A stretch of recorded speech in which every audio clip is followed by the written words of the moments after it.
Happy Monday, everybody. It's Jim, it's Matt, and welcome back, Matt. You've been missed.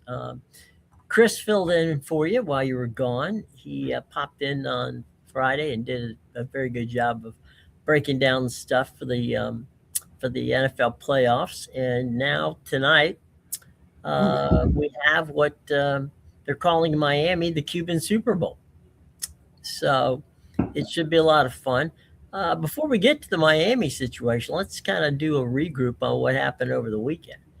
Mhm. The 49ers and the Seahawks, that thing did. I honestly thought, Sam Darnold would have issues, but the fact of the matter was that that 49er team was really beat up. Yeah, they are, and they were. A lot's been made about where their facilities planted. I think when you look at how disproportionately the 49ers have been affected by some of these larger injuries, that's definitely something that should be taken into account of, should be factored in, Mm-hmm. because it happens so often. Like I think about the amount of Achilles tears. I think they had another one on Saturday. Yeah, they had another one on Saturday with their tight end Tunges. I believe he popped his Achilles too. I think back to Dre Yeah. Green running onto the field in the Super Bowl in 2023, and like man, he was making a normal move and it just popped. Um, so these guys aren't always necessarily like popping these things under the stress of an actual football game. Sometimes they're just going and giving out. And I think it's something that the league's probably going to look into. I think it's something that the 49ers are probably going to look into. I know that word is that players are talking to their agents, seeing what they can do about it, what can be done on their side. But yeah, all that to bring it back to, yet the 49ers are really banged up and really didn't have the firepower, the personnel to be able to get the job done in Seattle. Just plain and simple. They did not have the horses to get it done against a really good Seattle defense. And when you add that along with the fact that Seattle made a lot of good plays on special teams as well, obviously the opening kickoff return for a touchdown, then the mountain they were looking to climb was just too big. Let's talk about the Pats in Houston. I mean, boy, I'll tell you, that was about as sloppy a game as you'd ever want. I mean, would they have 8 turnovers going into the fourth quarter? Yeah. What I'll say is I think New England's a really good football team, and I think assuming that they win this next weekend, you can't take away from the fact that a team is playing in the Super Bowl. But man, you're going to look at that path, specifically this Texans team and the Denver team that they've got coming if they do make it, and you go like you want to talk about luck of the draw, man. They got a really good draw because CJ Stroud just was not good, has not been good really these last couple of years. You really expect him to kind of build off of a rookie season in which he was fantastic. Back in, what was that, 23, I think was it? 3 years ago, yeah. Yeah, so and that hasn't happened in back-to-back years. He's got 3 playoff wins. I forget who gave the stat. I was scrolling through X and saw a video of it. Somebody went through, said in the Texans' 3 playoff wins that CJ Stroud has been at quarterback, their defense has given up 32 points, and their defense has scored 32 points. He's not had to do the heavy lifting in terms of those playoff wins. He's not been a great playoff quarterback. He's had a great defense, and he's been playing quarterback on teams that have had great defenses. That's been important to note because their defense played well again last night too. But ultimately, when your offense can't score points, it doesn't matter how well your defense is playing. Well, there's that and the fact that, Mike Grable has really got that defense playing well for New England. And maybe we didn't, maybe a lot of people underestimated it. But I felt bad for Houston only because, you're looking at, they got in there, they won 9 games in a row, they were playing lights out, and CJ Stroud couldn't throw the ball past the, maybe 10 yards. It was just, he didn't complete a pass. He looked like he was a college quarterback. Yeah, and he regressed. It's interesting. I wonder how much the weather did play a factor because play some factor. Yeah. Yeah, I think Drake May had made mention to it. It wasn't. I don't think he tossed it out as a dig or anything, but he said that it's a team that plays in a dome all year. They play in Texas. They play in a dome. So relative to the conditions that were had yesterday, Mhm. Houston's not really used to those conditions. You probably got a good taste of it last Yeah. week in Pittsburgh when they played their wild card game. Mhm. But the snow adds an extra element. I'm sure that played a factor. But yeah, CJ Stroud's really inability to hit anything vertically and living really underneath that 10-yard marker. It just handicaps your offense when you're not able to run the football very well, in which they weren't able to. Right. We've got, of course, the game last night. That Chicago game was just wild with the Rams. It was just wild. I don't think I've ever seen a play where Caleb Williams on on the 14-yard line throws a touchdown pass from the 47-yard line, um, and was able to actually see him, the guy break open and hit him. I mean, that was ridiculous. Yeah, it feels really through this final stretch of the year that Caleb Williams he's found ways to win football games Mhm. that were like just kind of unheard of.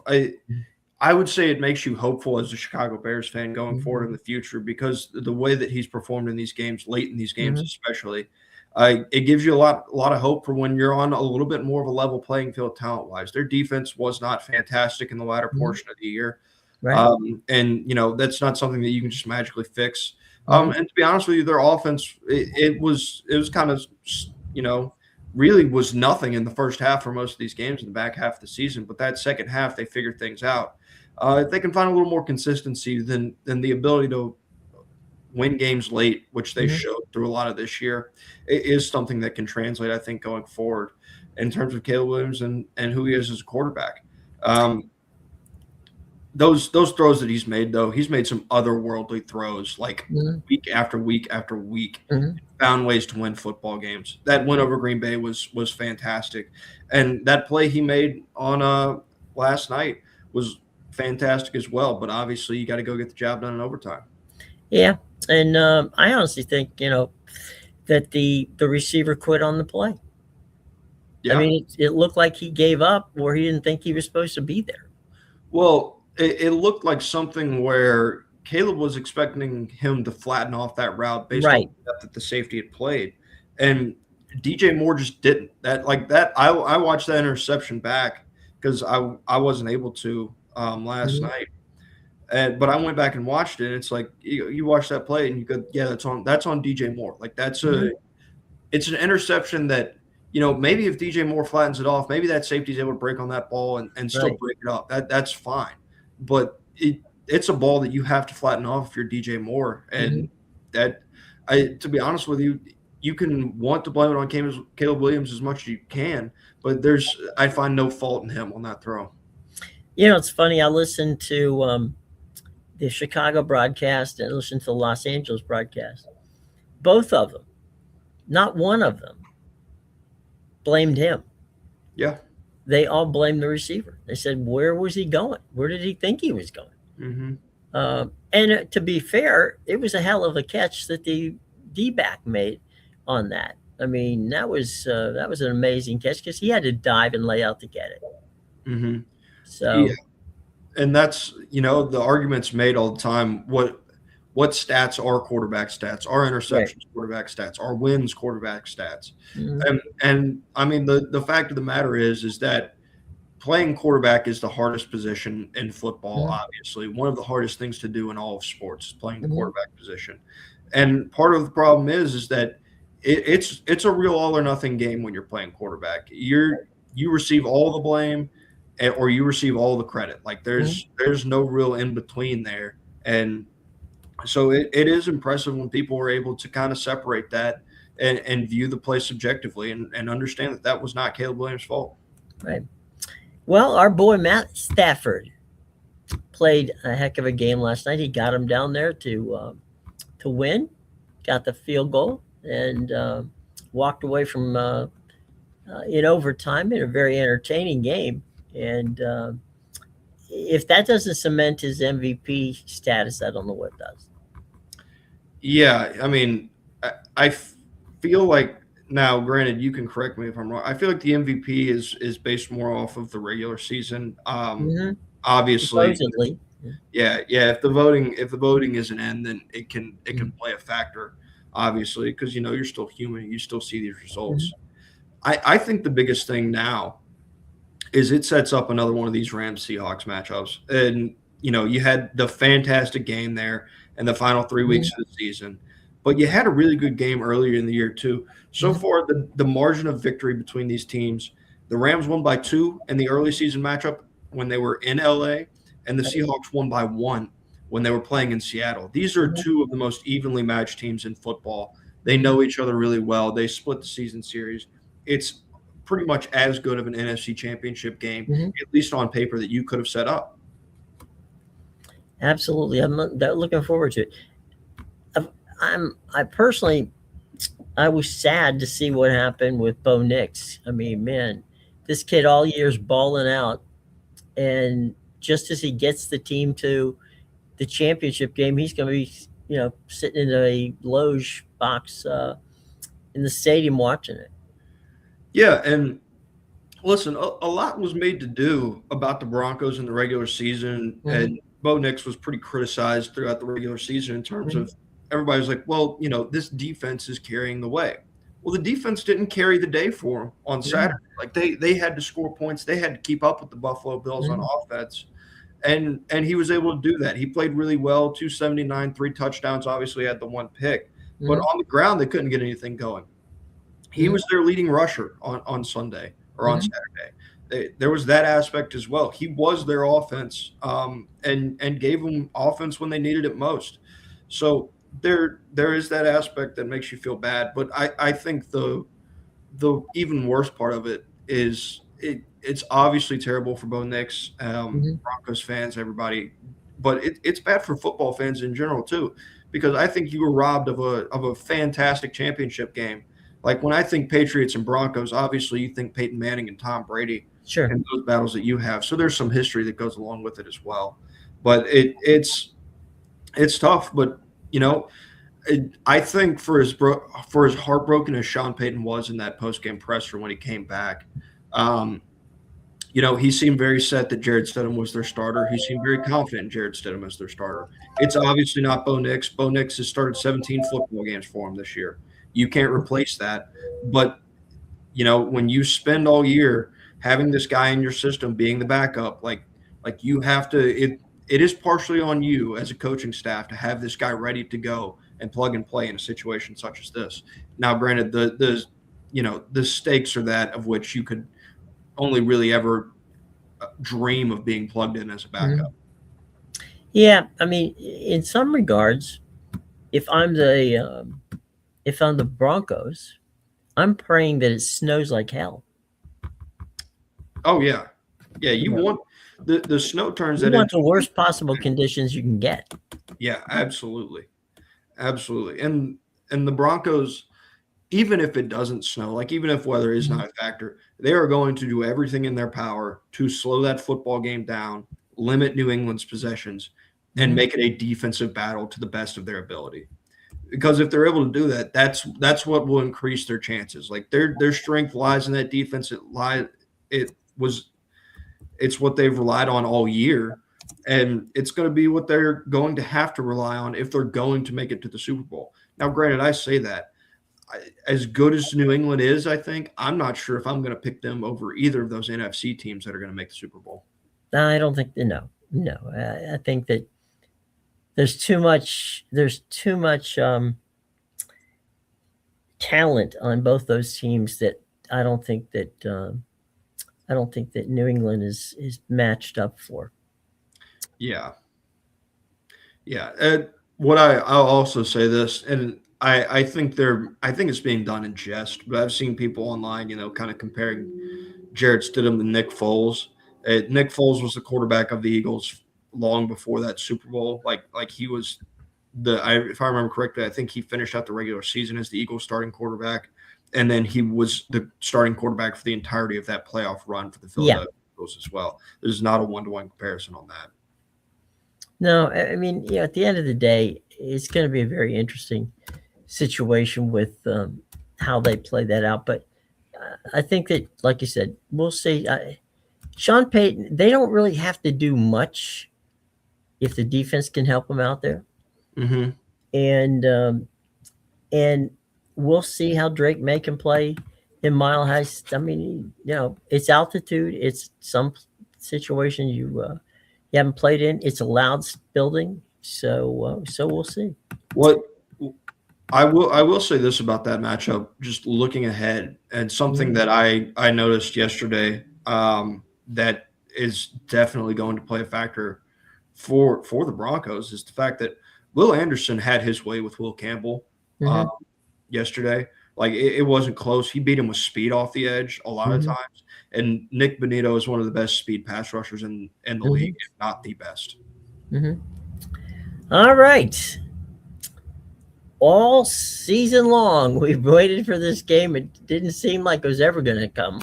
The CFP Championship game, Miami tonight down in at Hard Rock Stadium, and the Hoosiers are playing against the Miami Hurricanes, and they've dubbed it down in Miami the Cuban Super Bowl. So there you go, folks. We got the Cuban Super Bowl being played tonight, 7:30 on ESPN ABC, and on radio you can catch it on Westwood One. So you got that. So what do we see here tonight? We got Fernando Mendoza and Fernando Mendoza and Mario Cristobal have a very interesting situation here. You've got the first ever Heisman Trophy winning Cuban American quarterback and the first ever head coach who is Cuban American who is in a national championship game. And you got Mendoza's father played on the same team in high school, Columbia High School. It's a Catholic school down in Miami. Back in the day. So these it's not only that they not they know not do they not know each other by reputation, they know each other. Yeah. Mendoza also, when he went into the portal last year, he went on a visit to Miami. He gave them a look as a potential option. If my understanding of the situation is correct, I don't think Miami was all that interested in having Fernando Mendoza come and be their starting quarterback this year. Mendoza, of Cuban roots, I think his grandparents defected from Cuba, something like that. That's where he gets his Cuban roots from. But this is going to be an interesting game. One part that I just genuinely have no idea on is, and I'm very interested to see, is the crowd split, because this is a Miami home game. Like, this is the stadium they play in. They're using their home locker room. It's where they're familiar with. It's what they're familiar with. But to the same credit, as you go back and you look at that Peach Bowl, man, there weren't very many Oregon fans in that building. I was headed out west on Sunday afterwards, and I think I had half of the Oregon fan base on my plane, and that's saying a lot because I was flying Southwest. It wasn't the biggest plane in the world. So there was not a lot of people there. Indiana traveled well. I'm curious to see how they'll travel down to Miami for this game, and what is an opportunity for Indiana fans I don't think they ever had in their wildest dreams when it came to football, that their team would reach this point that they're at. This was at one point the losingest program in college football history, and now Kurt Cignetti's in year 2 of a rebuild, and they've turned it all the way around to this. Listen, 8.5 points is a lot. That's what the spread is on this game. I don't know if they're that good. I think people might have a jaded view of what Indiana is as a football team after that, honestly, just an ass beating in Atlanta they gave out. Yeah, and to the other thing, and we've talked about this, about how physical Miami is. Miami's line, both offense, defense, outweigh each, this is an average now, outweigh the lines by approximately 30 to 40 pounds. Mm-hmm. That's a big hunk in offensive line and a big hunk in defensive line. Yeah. So That is true, and I'm going to use I'm going to use the transitive property. It's not going to be the crux of any argument that I make on this game, but it is interesting. I think about that game that Miami played against Ohio State, and I think about the game that Indiana played against Ohio State. And those are two different games. Hmm. Miami felt like they were in control against Ohio State, and Indiana's game, they were in control. They obviously won the game by 3 points. I didn't feel like they had the same sense of control over that Ohio State team that Miami did in that playoff game, which I think is interesting. I think it's worth noting. I also can acknowledge that teams over really what's been about a month and a half now can obviously grow and change. And I think both teams have grown and they have changed. I think Indiana's a lot better now than they were. I think they're a lot more confident. I think that plays a big factor into how good they're Sure. right now as well. But I think both teams are different than they were even when we go back to that quarterfinal round in the playoff. I think they've grown from there with their semifinal wins as well. I think these are two different teams, and you're going to get a different matchup. I do think 8.5 points is a lot, though, when it comes to how much Indiana is favored over Miami, because this is still a really good Miami football team. They have common opponents. You've seen them on the field. Hmm. Just because Miami didn't go out there and dominate Ole Miss, maybe in the fashion that people would have maybe thought they were going to, or it felt like they were able to do, given the way they played that first half, um, doesn't mean that they're going to be out of this one, because I think there was a path for Miami to look the exact same way against Ole Miss that Indiana did against Oregon. They just had a couple bounces of ball go the other way. Yeah, and I think that with regards to Miami, um, I think that they've gotten physical and they've gotten better. Uh, they have a chip on their shoulder. They want to prove that they're good. Uh, and so I think that I don't know the home crowd. You brought up the Indiana will that building will have strong Indiana ties. I mean, Yeah. there's absolutely no question about it. There's absolutely no way he's not gonna that they're not gonna be there. So yeah, will there be Miami fans? Absolutely. Will there be enough Miami fans to make a difference? I don't think I think it's gonna be maybe 50-50, maybe 60-40 Miami. Mhm. The tickets for Miami. I mean, the Miami fans are going nuts. They're spending some ridiculous money for these tickets. So, it's kind of a bizarre situation, that's for sure. Mhm. Well, what I'll also throw this out there is after Indiana beat Oregon in the manner that they did. Hmm. um, there was allegations of well, this turnaround, the way it's happened, stuff like that. Hmm. People started asking questions, and to be honest with you, I think they've got every right to ask questions about that, Hmm. because I mean, dear God, it is a miraculous turnaround. But for as good as Indiana does scouting, because if you do as good a job of scouting as Indiana has up until this point, it looks like cheating. Like they have four on the year. They have four first drive interceptions. That's a result of really good scouting and understanding. Like these quarterbacks have tendencies. They have stuff that they're comfortable in. Hmm. You can see that with Sark in Texas and the stuff that they ran for Arch Manning to Hmm. start the year a lot at Texas. Um, so they have stuff, and if you're good enough on that side of the football, and you're good enough in your film room and your game study, then you're going to pick up on these tendencies. You're going to sit on stuff. You're going to know what this quarterback likes to do to get into a rhythm and feel comfortable in a football game. So they've done that 4 times. They've scouted better than anybody else in the country. But I'll tell you what matters more than scouting does, and I'll go back to 2021 on this, because Hmm. Michigan had started that 2021 season was the start of Michigan doing their supposed sign stealing and stuff like that. Hmm. Michigan went down to the Orange Bowl and got physically manhandled by Georgia in that. Hmm.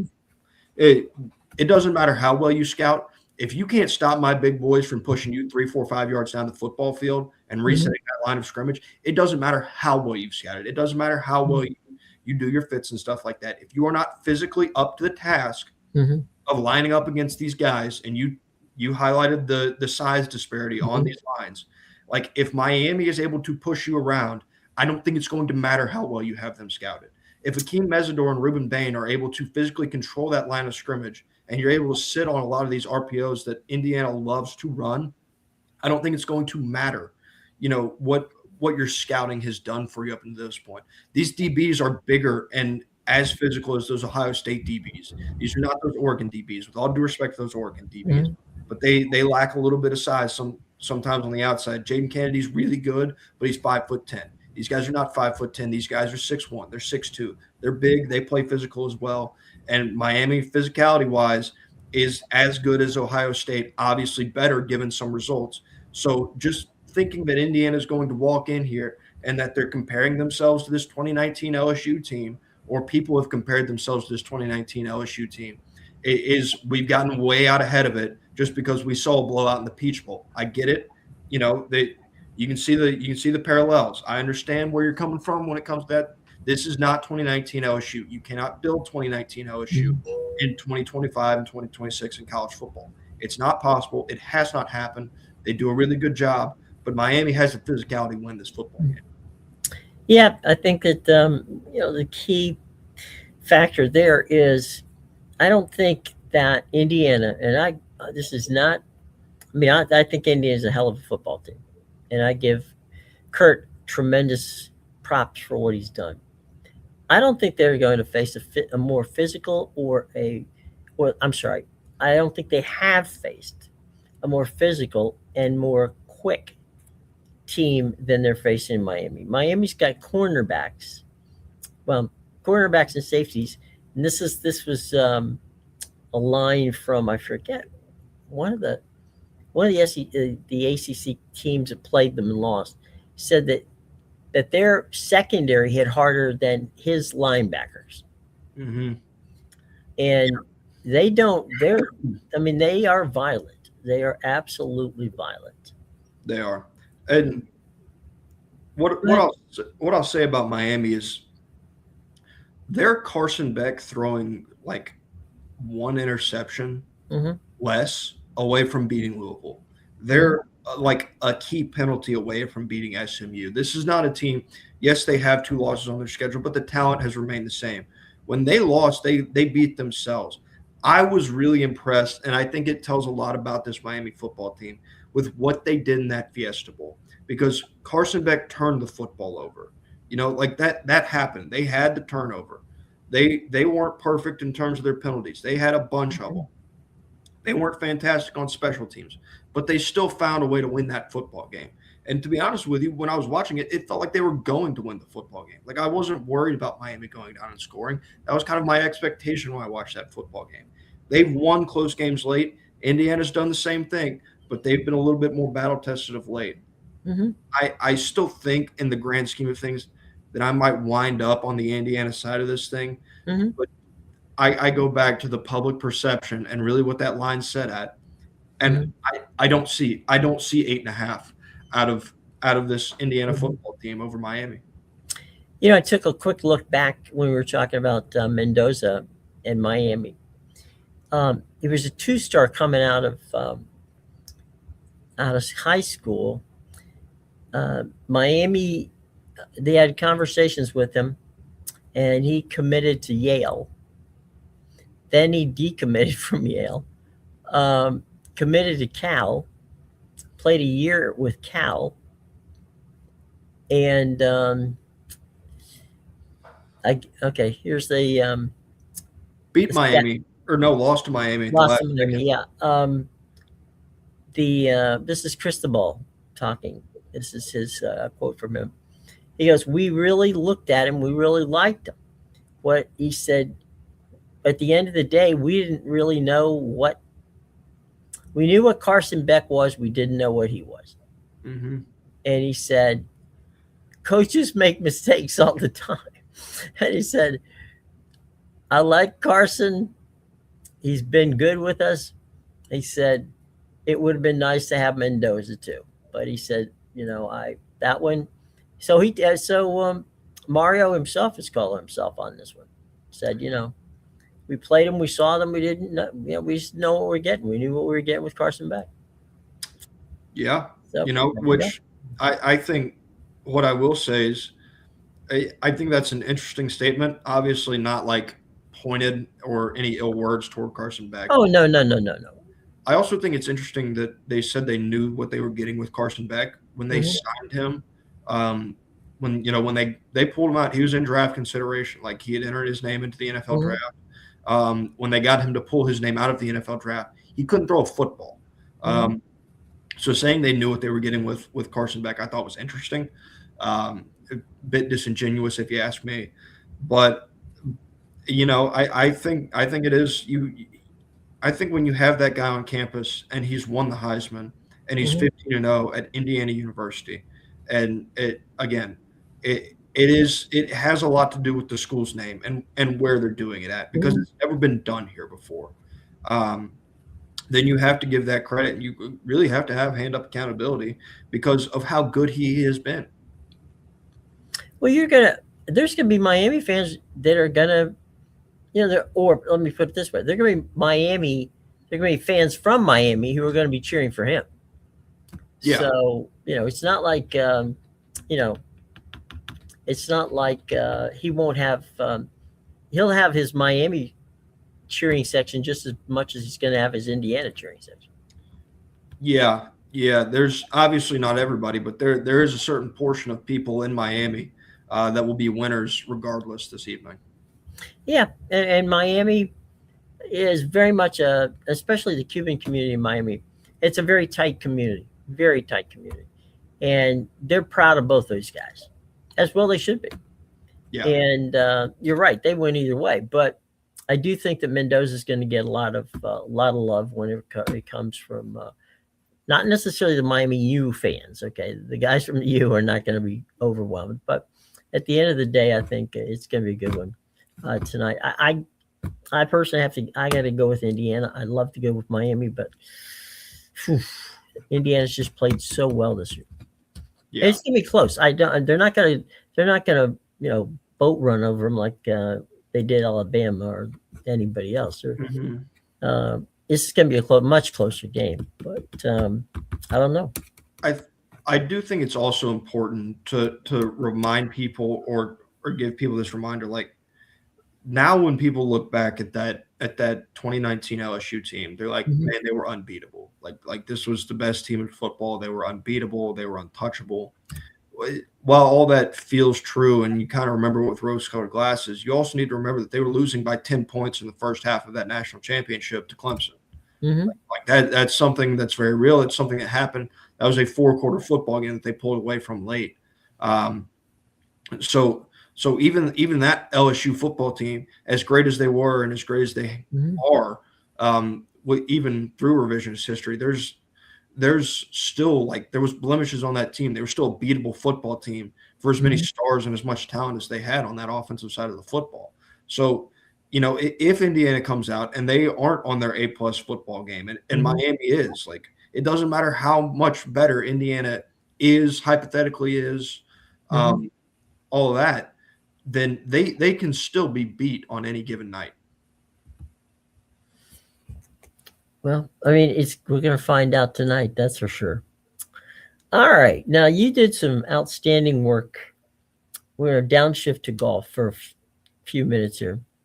You did some outstanding work in Honolulu, where you were at in Hawaii. Talk a little bit about this is the first golf tournament of the season. What did you see out there? What were some of the observations? I was really surprised at how flat the course was.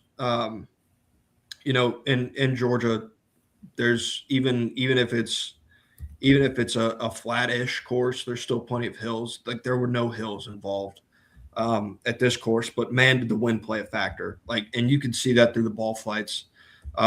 Really, the way that some players work through their shots, taking more club, taking less club. The winds were legit, especially on the ocean side of the course, which is the backside.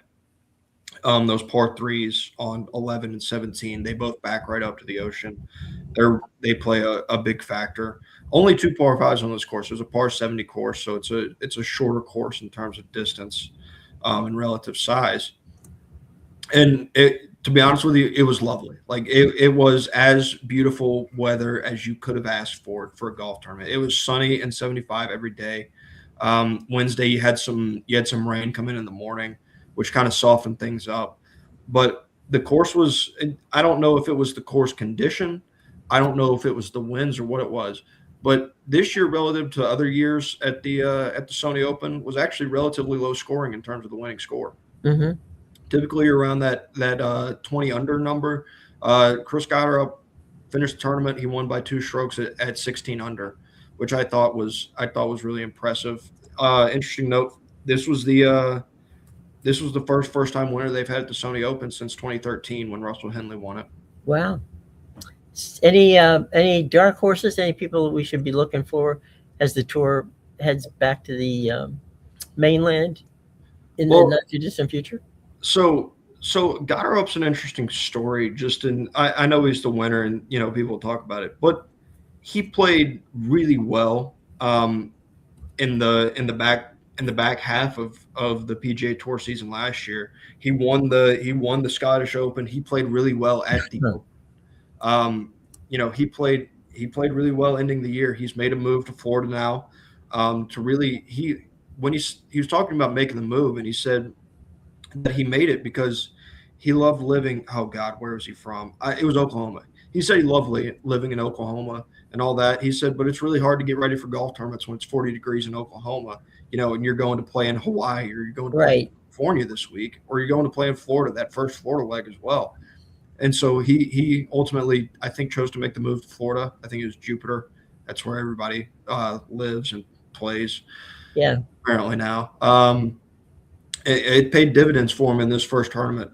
So it's something that he got hot at the end.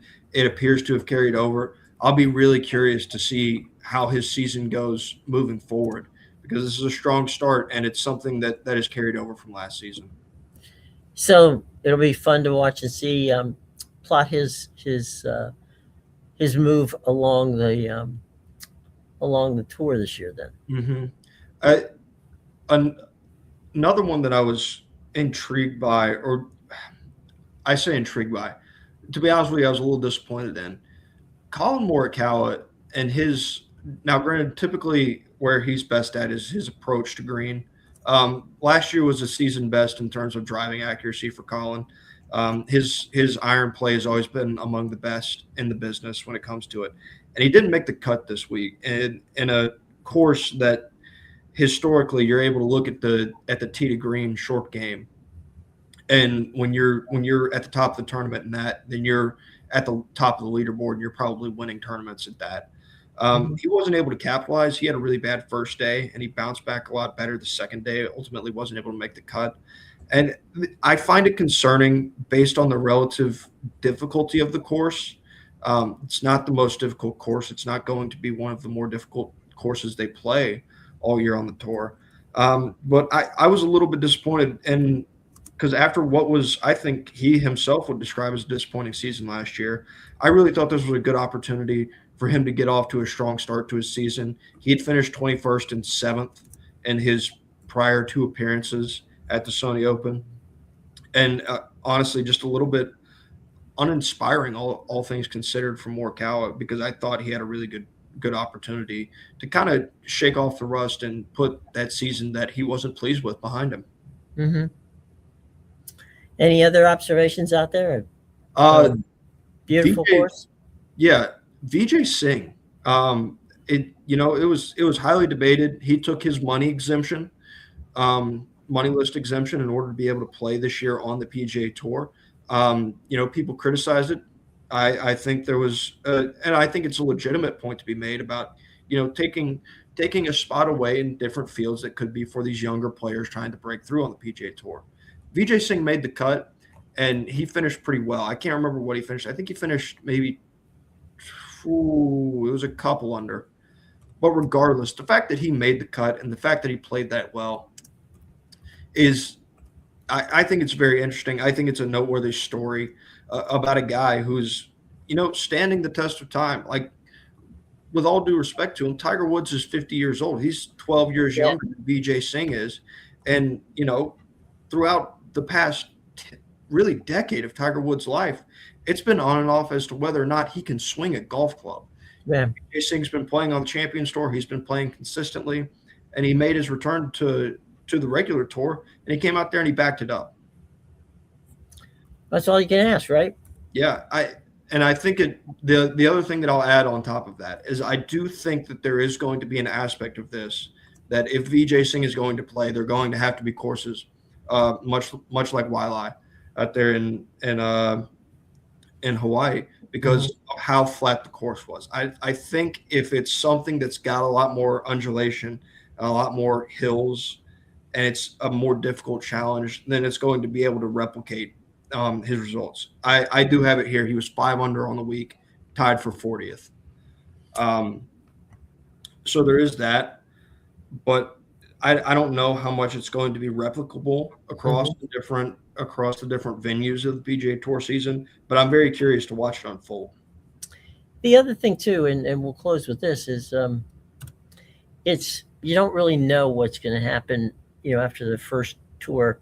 And remember that on the seniors tour, I call it the seniors tour, the champions tour, whatever, you're allowed to use a cart.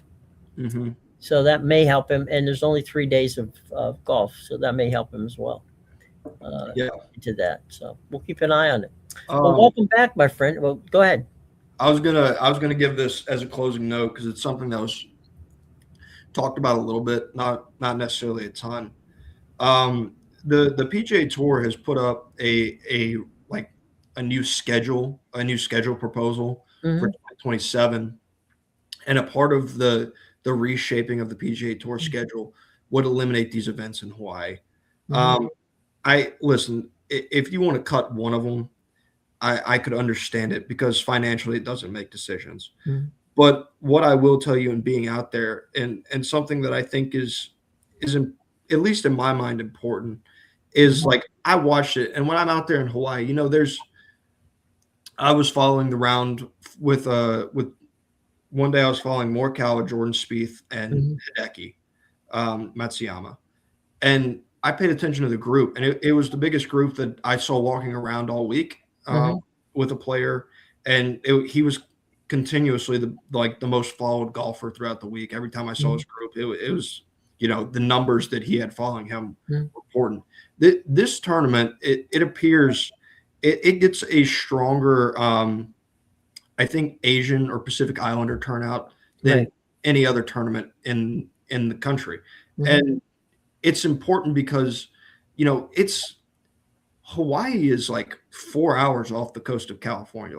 It's not close to California, but it's relatively closer to some of those more Eastern Asian countries where if you're these people from these countries and you want to go see a tournament, where am I going to go see a tournament? I'll probably go see it in Hawaii. You're probably not getting great numbers, but I think that the golf in Hawaii specifically is too good to just do away with entirely. And I think it honestly matters a decent amount to the people of Hawaii and the people out there at Wailea. Really all the islands, because they play the other one, the Century in Maui. I think these tournaments are important for them and these islands. And, they're thinking of doing away with them for financial reasons. And, do you do away with history in pursuit of a higher dollar amount? People historically have, people probably historically will continue to, but I don't like the idea of getting rid of these tournaments. It's funny. It says here, I did a quick look up at it, and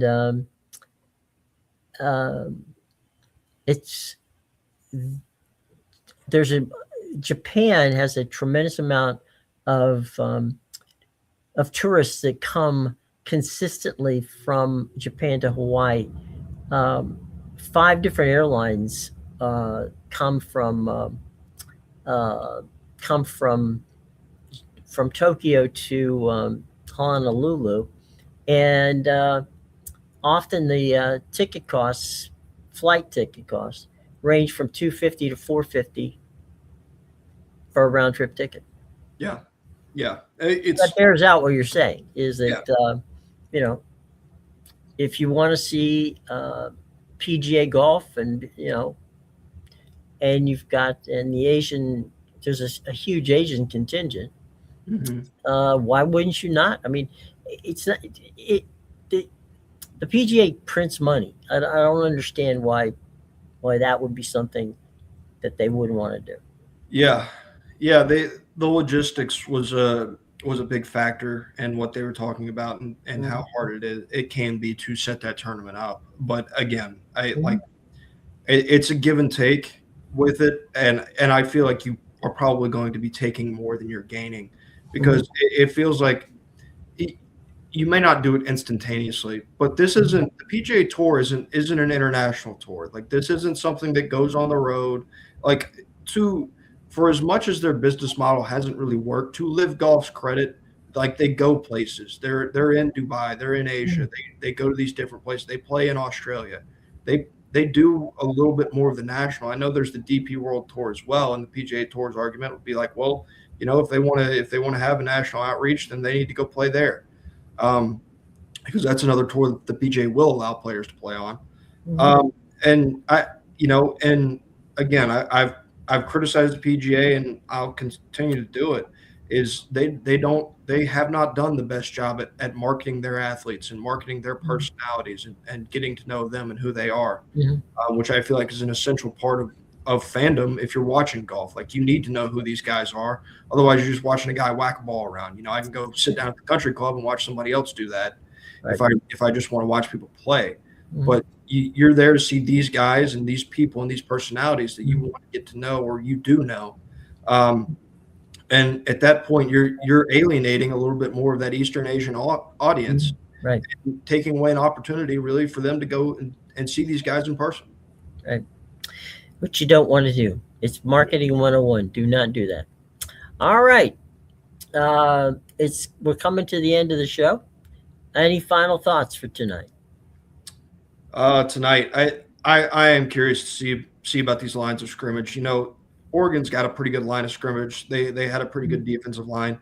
It gets alienated if Fernando Mendoza is making the good decisions on time. The way that offense runs, is you're going to have to get a significant push from the interior of that defensive line. I know that Ahmad Moten for Miami went out in that Fiesta Bowl. I'm curious to see what his health is, his status is like, because I think he's going to be very interesting in terms of what he can do in the middle of that field. But are they able to slow down the run? Are they able to take bodies out of the box and win with limited numbers in the box? Because that's what the RPO does. It's designed to stretch you out. It's designed where you have to win with limited numbers in that box. I think Miami has the physicality, and they'll be able to. I just wonder if they're going to be able to do it over a full 60 minutes.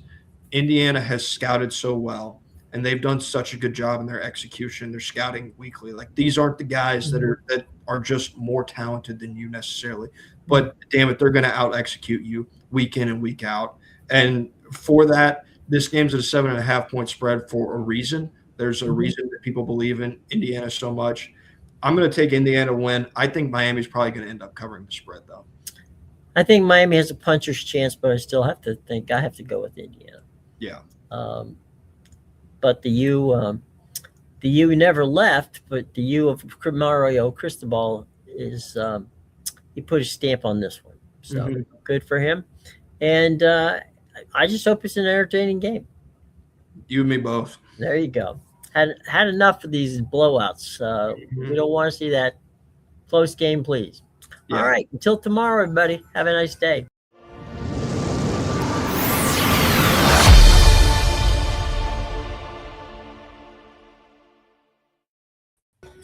So tell me about